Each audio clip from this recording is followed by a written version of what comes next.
All right, everybody. So we had a pretty good day today. It was a really crazy day today in the market. I was watching some of the business news, and they referred to it as a triple roller coaster, which, to be fair, as volatile as things have been for the last year, I haven't seen a triple roller coaster yet. So initially, we saw a big jump up here, and then it went down, and it's roller coaster one, roller coaster two, roller coaster three.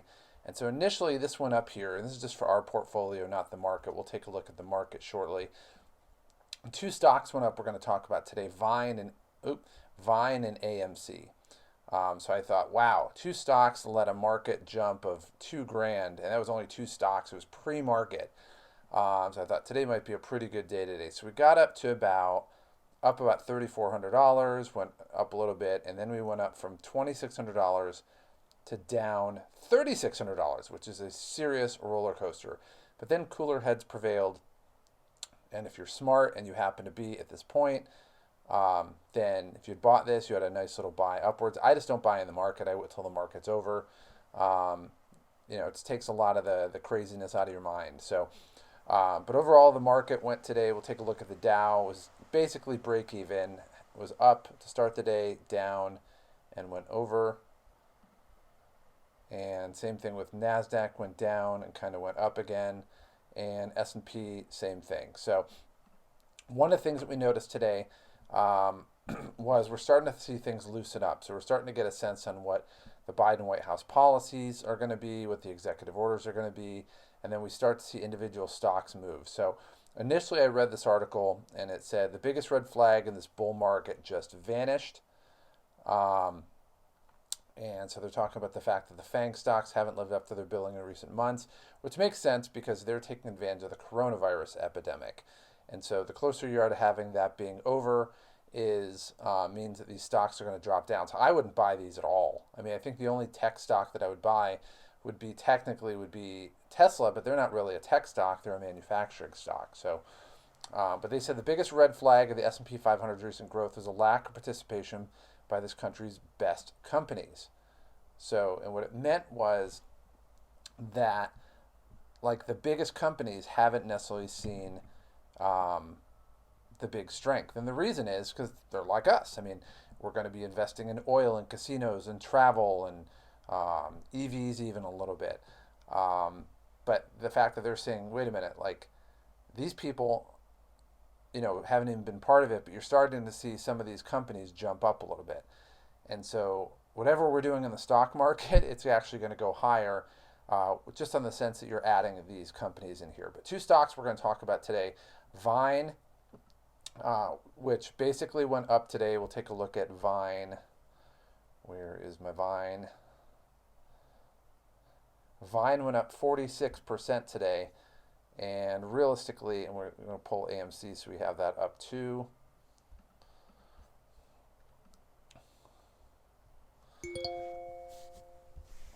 All right, let's get rid of that. So Vine, we started off today, and it went up 73% basically. I said, holy moly. Well, that was as high as it got. Went down probably as low as, low as going up 25%. Again, this is zero right here. But it had a huge day today. Trying to figure out why. First of all, it's a biotech company, so there's going to be these perforations, these punctuations, where things are just going to pop kind of unpredictably. So they basically do acne drugs. Just think of it that way. They have two drugs on the market. One treats inflammatory lesions of rosacea, and the other one severe acne, well, vulgaris, whatever that is, but it's probably people with severe pizza face. Recently, the company had a major deal with Pharmacy Benefit Manager, which basically gets that paid for by employees more often, so that's great. It's going to write more prescriptions for that.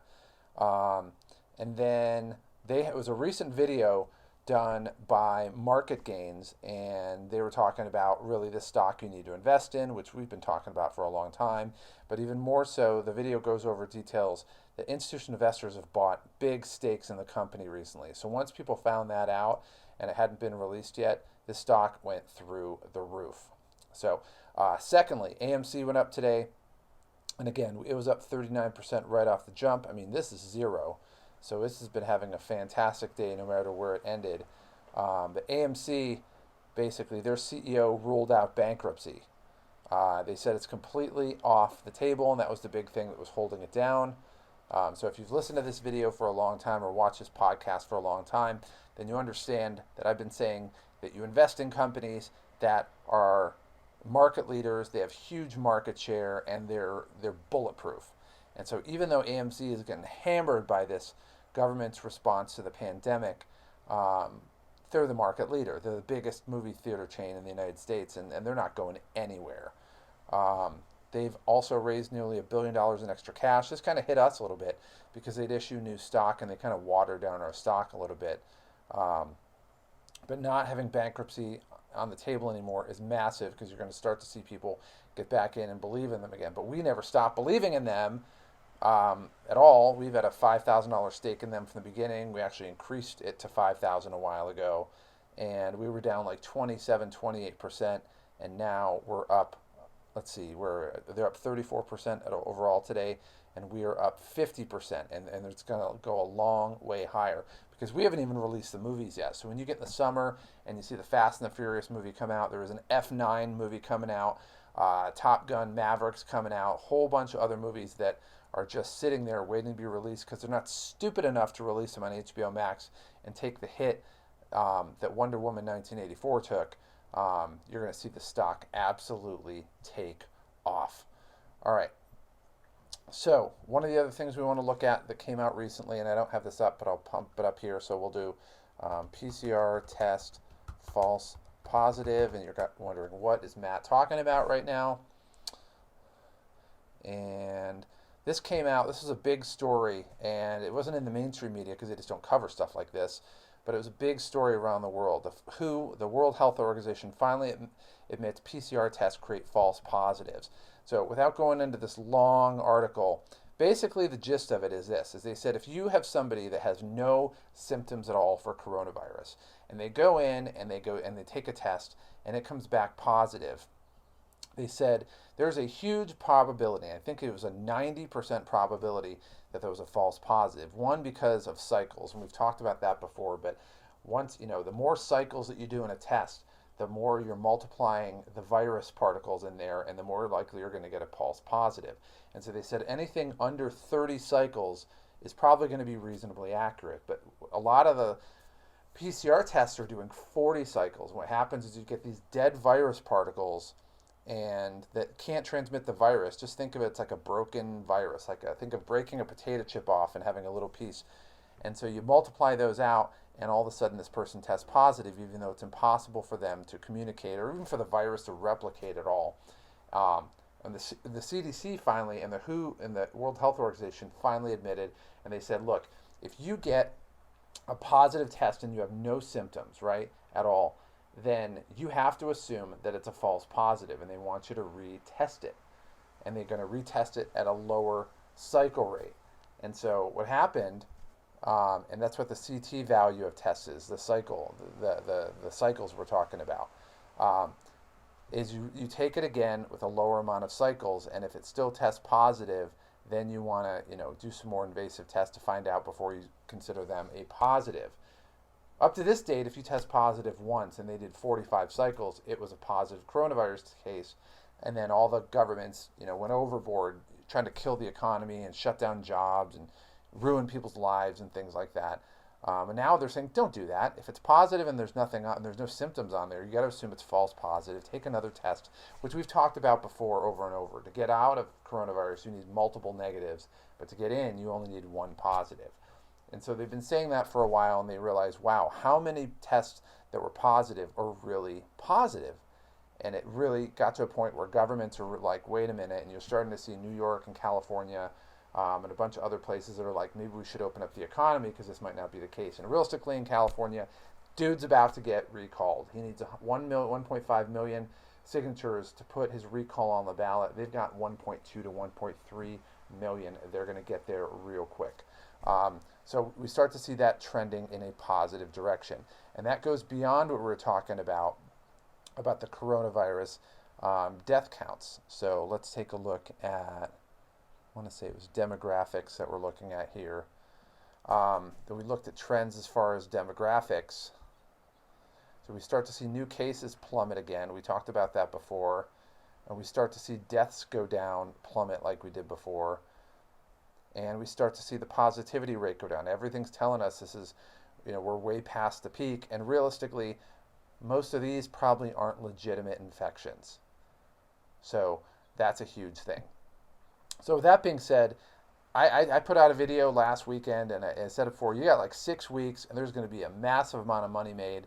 The big money hasn't yet been made yet, even though this number looks really good. The big number has not yet been made. You got to go in there and get your stocks done. So with that being said, we'll look at our movement. So for the last 2 days, let's see what we got here. The biggest drop is in ICAGI. That's the European airline. That will come back. If you don't have ICAGI, I already have it. I would buy that immediately because it's going to be, I'm telling you, this has been one of the best stocks out there, and it's going to go nothing but up. So I would recommend getting that if you don't have that. Live Nation, this is the concert. This is Ticketmaster, I think. That's gone down. But for the most part, everything else is with a standard deviation. On the positive side, AMC's gone up 59%, 60%, which is a beautiful thing. Vines went up 48%, and Hall of Fame, which we were debating getting, but it's gone up 18%. And we'll see. I'm probably going to get that, but I want to see a bad day first. I want to see it take a hit first instead of buying it after an 18% appreciation. As far as the last day alone, ICAGI's went down 7%. Again, I would get that one. Golding Entertainment, that's a casino company. That's definitely worth getting. It's on my watch list right here, so I may look at getting that at some point. Everything else standard deviation. We'll go to the top end of it, and Vine's at 43, AMC's at 32, and Hall of Fame's at 20. And then Full House Resorts has gone up again as well. I just don't have a whole lot of upside for that one, so at this point, I'm not getting it because I don't. But again, it's a great stock if you're looking to buy one. So, all right. With that being said, we'll look at the upside. Hall of Fame actually dropped down, which is a beautiful thing. They're at 4.49. I'm at a point where I have an order at 1.7. It's at 239. It's not going to fill off that at all. But if I see Hall of Fame have a really bad day, let's say it drops 10+%, I'm probably going to pull the trigger and buy on that one. Beyond that, PLCE is another one that's been awesome. They went up 12% today. This has gone nothing but up. So, it's one of these, do I have regrets of not getting it? Yeah, sort of, but there's been a lot of other amazing options out there as well, so I can't feel too bad about that. So we're looking at upside for those two. IVR, I don't trust all that much, so we're going to hold off on that one. Maybe we'll buy it later. ANC doesn't have good management reports, so we're going to leave that one alone. And everything under that's 3.1 to 1, so the juice is not worth the squeeze at this point. So we're sitting here at 145,000. We've doubled what we bought this for, and from our initial deposit, we've gained 250. In other words, we've triple and a halved our investment, and we still got the big money to gain in the future. But our top performer still is Signet Jewelers. This is your mall jewelry stores, K's, Piercing Pagoda, things like that. Caesars Entertainment, Crestwood Equity. Caesars Entertainment's the online sports betting, and they're in Vegas, obviously. Crestwood Equity is an oil stock. And then Azul's jumped up quite a bit. Brahma Resorts is back to where we want it to be, more than doubled what we're looking for. Blink Charging is about to double shortly. Every's about to triple. Fang's close to triple. Houghton Mifflin's close to triple. This is just awesome what we're seeing here. PVAC and oil stocks close to triple. Redwood Trust is a real estate REIT. It's more than tripled. Velocity Financial, that's our mortgage company, is doubled. And VVI, which is an entertainment and travel company, it used to be Greyhound buses, believe it or not, has more than doubled. And then Vine is about to be doubled. So it's a beautiful thing. Money's to be made. Watch my video from over this past weekend. It was, I think, 2 or 3 videos ago. But it's time to get going, guys. As far as the ones in the red, Texas Hospitality is close to being in the black again. I'm not sure how much of this gets affected by the closure of the Keystone Pipeline, but we'll look into that. Beyond that, the only one that's in the red are Next ID, which is gonna pop, guys. I'm telling you, if you don't have this one, get it. I'm considering putting another another, probably 2,000 shares into this.